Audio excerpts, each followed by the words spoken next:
যোৰহাট বিধানসভা সমষ্টিত কংগ্ৰেছ প্ৰাৰ্থিত্বৰ প্ৰত্যাশী নিৰ্বাচনী কুচকাৱাজ আৰম্ভ। দেৱজ্যোতি শ্ৰুতিকৰ, কৃষাণু বৰুৱা, ভাস্কৰ মহন্তৰ নিৰ্বাচনী তৎপৰতা। তেওঁলোকে কয় যে বিজেপি চৰকাৰে আঁচনিতে সীমাবদ্ধ থাকি ললিপপ দি গৈছে ৰাইজক। সকলো ৰাইজে আঁচনিত ভুল নাযায়। ৰাইজে এইবাৰ কংগ্ৰেছক আঁকোৱালি ল'ব। গৌৰৱ গগৈ নেতৃত্বত অসমত চৰকাৰ হ'ব বুলি আশাবাদী। পঞ্চায়তৰ নিৰ্বাচনত জয়ী হৈ একাংশ লোকে ঘোচ লোৱা আৰম্ভ কৰিলে বুলি খুৰদাৰ সমালোচনা কৰে বিজেপি চৰকাৰক। যোৰহাটৰ বিধায়কগৰাকীয়ে গ্ৰেটাৰ পানী যোগান আঁচনিতে বিগত সময়ত ৩০০ কোটি টকা ব্যয় কৰিলে যদিও ৰাইজৰ বহু লোকে আজি পৰ্যন্ত পানী পোৱা নাই। সময়ৰ পৰিৱৰ্তিত পৰিস্থিতিৰ মাজত কেতিয়াবা ৰাইজে কাৰোবাক সুযোগ দি চায়। এতিয়া যদি আপোনালোকক ক'বলৈ যাওঁ, এইবাৰ জটকীয়া পঞ্চায়তত যেতিয়া পঞ্চায়ত গঠন কৰিলে বিজেপিয়ে, এটা এসপ্তাহ নহওঁতেই প্ৰধানমন্ত্ৰী ঘৰ নিবাস যোজনাৰ নামত তেওঁলোকে এ পি মেম্বাৰে সংগ্ৰহ কৰিছে ৫,০০০ টকা। তাৰ বাতৰি আমি ৰাজহুৱাকৈ পাইছোঁ। আৰু আটাইতকৈ দুখ আৰু পৰিতাপৰ কথা, মই আপোনালোকক গোটেই ৰাজনৈতিক কথা বতৰা কোৱাৰ আগত মই এটা কথা ক'ব বিচাৰিছোঁ। কালি দুগৰাকী মহিলা, আমাৰ আই মাতৃ দুগৰাকী কালি মৃত্যু হৈছে। কালি তেওঁলোকে যি লাখপতি বাইদেউৰ যি আঁচনি ঘোষণা কৰিছিলে, সেই আঁচনিৰ ধন সংগ্ৰহ কৰিবলৈ যাওঁতে প্ৰায় দুগৰাকী মহিলা তাত মৃত্যু হৈছে। মই পোনপ্ৰথমে তেওঁলোকৰ গভীৰ শ্ৰদ্ধাঞ্জলি জ্ঞাপন কৰিছোঁ তেওঁলোকৰ পৰিয়ালবৰ্গলৈ। আৰু এটা কথা ঠিক, যেতিয়া শৃংখলাবদ্ধ নহ'ব ব্যৱস্থাপনাখিনি, তেতিয়া বহুখিনি প্ৰশ্ন তাত থাকিবতো স্বাভাৱিক। আৰু যেতিয়া হোলোঙাপাৰ ৰাইজে এবাৰ আশাৰ বতৰা লৈ তেওঁলোকক ভোটদান কৰিলে, এতিয়া তেওঁলোকে দেখিছে যে তেওঁলোকৰ নিজৰ মাজতে যি খামখেয়ালি, তেওঁলোকৰ কোন হ'ব পঞ্চায়তৰ প্ৰেচিডেণ্ট, তাক লৈ তেওঁলোকৰ নিজৰ মাজতে আজিৰ দিনত কোনো ধৰণৰ একতা নাই।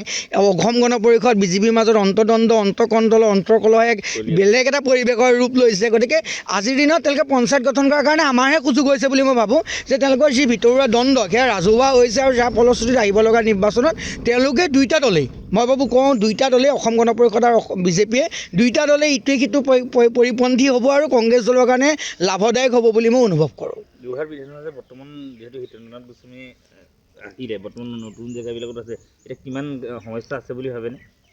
চাওক, যোৰহাটত হিতেন্দ্ৰনাথ গোস্বামীদেৱ ৩২ বছৰ বয়সত যোৰহাটৰ পৰা বিধায়ক হৈছিল ৯১ চনত। আৰু আজি তেওঁ ৬৭ বছৰ বয়স, এক দীঘলীয়া পৰিক্ৰমা। আৰু তেওঁ অধিকাংশ সময় শাসকীয় দলৰ প্ৰতিনিধি হিচাপে যোৰহাটত তেওঁ কাম কৰাৰ সুযোগ লাভ কৰিলে।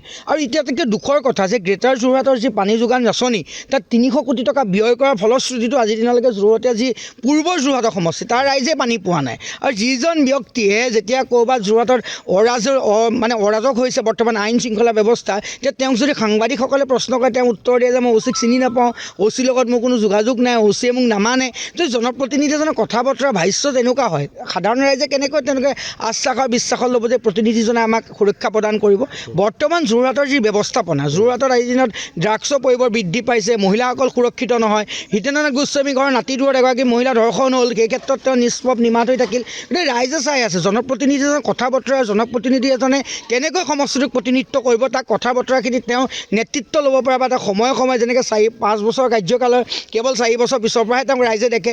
এই কথা বতৰাবোৰ কিন্তু আজি শিক্ষিত ৰাইজ। আৰু এইবাৰ বিশেষকৈ ডাঙৰ কথা, এইবাৰ যুৱ ভোটাৰৰ সংখ্যা অত্যাধিক। গতিকে যুৱ ভোটাৰে সেই কথাখিনি পৰ্যালোচনা কৰিব আৰু বিজেপি দলৰ শাসনৰ কালছোৱাত কেনেকৈ তেওঁলোকে হিতাধিকাৰীৰ নামত ব্লেকমেইলিঙৰ ৰাজনীতি কৰি আছে, সেই কথাও কিন্তু এবাৰ ৰাইজে বিচাৰ কৰিব। আপোনাৰ কিন্তু এতিয়া আচলতে এইটো আপুনি ভাবিছে নেকি যে এইটো নহ'লে কিবা বিসম্বাদ হ'ব পাৰে বুলি ভাবিছে? নাই, আমাৰ যোৰহাট সমষ্টিত বিশেষকৈ কোনো বিসম্বাদ হোৱাৰ আমি দেখা নাই, আৰু আগন্তুক দিনতো নহয়, কোনো অসমতো নহয়। আৰু ইয়াত চাওক, আগৰ চৰকাৰখনে অকল আঁচনিহে দিলে। এতিয়া বৰ্তমান আমাৰ যুৱকৰ যিখিনি নিবনুৱা, কৃষি ক্ষেত্ৰতে হওক বা কোনো উদ্যোগিক, কোনো তেওঁলোকৰ কোনো হেৰি নাই, অকল আঁচনি দি মানুহখিনি কুঙা কৰাৰ যি ব্যৱস্থা কৰিছে, সেই ব্যৱস্থাটো আমাৰ কংগ্ৰেছ চৰকাৰ আহিলে অন্ততঃ উদ্যোগৰ ক্ষেত্ৰত হেৰি কৰি অসমখন এখন নিকা আৰু এখন যি ভয়মুক্ত, যিটো ভয় খাই আছে ৰাইজে, আঁচনিয়ে হওক, যিখিনি ভয় মুক্ত কৰিবৰ কাৰণে গৌৰৱ গগৈ ডাঙৰীয়াৰ নেতৃত্বত এইবাৰ আমাৰ চৰকাৰ গঠন হ'ব বুলি আশা কৰি। আপুনি যে আগতে ধৰক বিজেপি দলত আছিলে, বিজেপি দলটোক আপুনি কি ভাবি পেলাই আপুনি কংগ্ৰেছ দললৈ আহিলে? নাই, অকল আঁচনিৰ ওপৰতে নিৰ্ভৰ কৰে। আপুনি ক্ষুদ্ৰ ব্যৱসায়ী চাওক, আপুনি আমাৰ ক্ষুদ্ৰ ব্যৱসায়ীৰ পৰা আপুনি আমাৰ যিখিনি থলুৱা ব্যৱসায়ী, প্ৰতিজন ব্যৱসায়ীক আজি আপুনি এটা আমাৰ এতিয়া চাব দেই, আমাৰ চক বজাৰখন জ্বলি গ'ল, কিবা কাৰণে জ্বলিছে, ঠিক আছে, একো কথা নাই। কিন্তু সেই জ্বলা বজাৰখন কিন্তু আমাৰ যিজন বিধায়ক, তেখেতে এদিনো কয় যে এখন ক্ষিপ্ৰতাৰে সোনকালে কৰি যে আমি যিখিনি আমাৰতো চক বজাৰখন এখন আমাৰ হিৰৰ বস্তু, আমি সৰুকালৰ পৰা এখন চক বজাৰতে আমি হেৰি কৰোঁ, কিন্তু তেওঁ সেইটো বিষয়ত কিবা ক্ষিপ্ৰতাৰে যে এখন চক বজাৰখন আগবাঢ়িব লাগে বুলি তেওঁ আজিলৈকে কোনো পদক্ষেপ লোৱা নেদেখিলোঁ। আপুনি তাত আৰু চক আমাৰ যোৰহাটত তেওঁ যি অকল কৰিছে, তেওঁ অকল আমাৰ বড়ো চাৰিআলিৰ হেৰিখনেই কৰিছে, তাৰ বাহিৰে আমি দেখা নাপালোঁ। আপুনি চাওক, আজি যদি মাননীয় মুখ্যমন্ত্ৰী যোৰহাটত নুঠিলে হয়, আপুনি এই 10 বছৰৰ কাৰ্যকালত আৰু তেখেতে 10 বছৰৰ কাৰ্যকালত তেখেতে কিটো এনেকুৱা এটা অনুষ্ঠান যোৰহাট সমষ্টিত কৰিলে, তাৰ ৰাইজে এটা চাই বিবেচনা কৰিব। আৰু এটা কথা যে এতিয়া ধৰক বাগিচা অঞ্চলত কয় যে এটিকুলি দুটিপাত যিটো মানে তেওঁলোকে আঁচনি দিছে, কিন্তু আঁচনিয়ে মানে চাহ বাগিচাৰ বনুৱাসকলক তেওঁলোকে আকৰ্ষিত কৰিছে। এতিয়া কংগ্ৰেছৰ স্থিতিটো সবলহে আছে বুলি ভাবে নাই আপুনি? নাই, আমাৰ এতিয়া মানে কি হৈছে, তেওঁলোকে কোনো যিটো আমাৰ তেওঁলোকৰ 350 টকা যিটো কৰিম বুলি ক'লে, আজিতো 10 বছৰ হৈ গ'ল, তাৰ কোনো সেইটো কৰা নাই।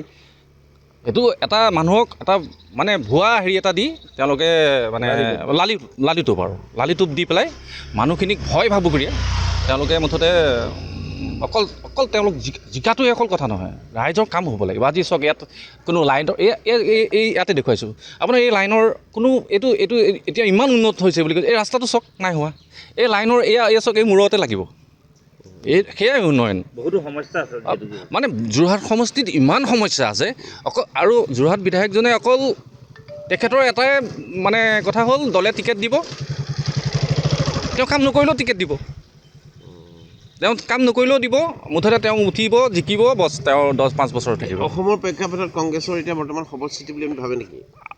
বৰ্তমান আমাৰ যিখন বৰ অসম গঢ়াৰ যি পৰিকল্পনা গৌৰৱ গগৈ ডাঙৰীয়াৰ, আমি ভাবোঁ, আৰু তেখেতৰ নেতৃত্বত যোৰহাট সমষ্টিত যেনেকৈ ৰাইজে আঁকোৱালি লৈছে, আগন্তুক দিনত অসমৰ ৰাইজে আঁকোৱালি ল'ব, ইয়াকে কৈ মোৰ news desk report and 24 Assam।